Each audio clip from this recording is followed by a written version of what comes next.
জলদি করে বেরিয়ে আয়। গুহা থেকে বেরিয়ে এসেছি, বাচ্চা দুটো বলে মা কি ব্যাপার এমন করে কথা বলেন কেন? হরিণীটা বলে বাচ্চারে আজ আমি এক শিকারের জালে ফেসে গিয়েছিলাম, বরং ওই রাস্তা দিয়ে আমার দয়াল নবী যাচ্ছিলেন, আমি দয়াল নবীকে জামিন রাখিয়া তোমাদেরকে জনমের মতো দুধ পান করাতে এসেছি। বাচ্চা দুটি বলে মা আপনি আমার দয়াল নবীকে জামিন রেখেছেন, যে নবীর ওসিলাতে আল্লাহ তামাম দুনিয়া সৃষ্টি করেছেন, আসমান ওই নবীর নূরে, জমিন ওই নবীর নূরে, 18,000 মাখলুকাত ওই নবীর নূরে, আমরা জীবন পেয়েছি ওই নবীর ওসিলাতে। ও গো মা তোমার দুধ যদি আমরা পান করি রে মা, হাসরের মাঠে আল্লাহ পাওয়া যাবে না। না মানা আপনার মতো বিয়াদব মায়ের দুধ আমরা পান করব না।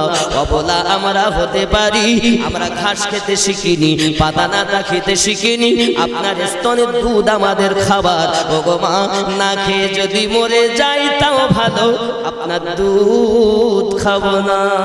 জোরে বলো। সুন্নি মুসলমান গরিব হতে পারে, তবে সুন্নিরা বিয়াদব নয় বাবা, সুন্নিদের মধ্যে আদব আছে। জোরে বলো। আর এক শ্রেণীর লোক আছে, এরা নামাজ বলো তো করে, রোজা বলো তো রাখে, যাকাত বলো তো দেয়, যেই সালাম কিয়াম হয়তো নেমে চলে যায়। আছে না?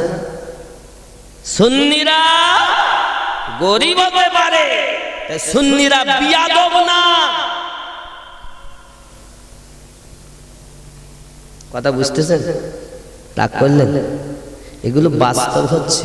আর নেট তো পাগলা করতেছে, নেট খুলি রাখার মতনই। মিলাদ করা জায়েজ না, কিয়াম করা জায়েজ না, দোয়া করা জায়েজ না, এটা জায়েজ না, ওটা জায়েজ না, তারপরে কলেমাও পাশাপাশি লেখা যাবে না। মানে তারাও মৌলবি, আমরাও মৌলবি। সব মৌলবি এক না, সব কুকুর এক না, সব বিড়াল এক না, সব জুতো এক না। ঠিক সব মৌলবি এক না।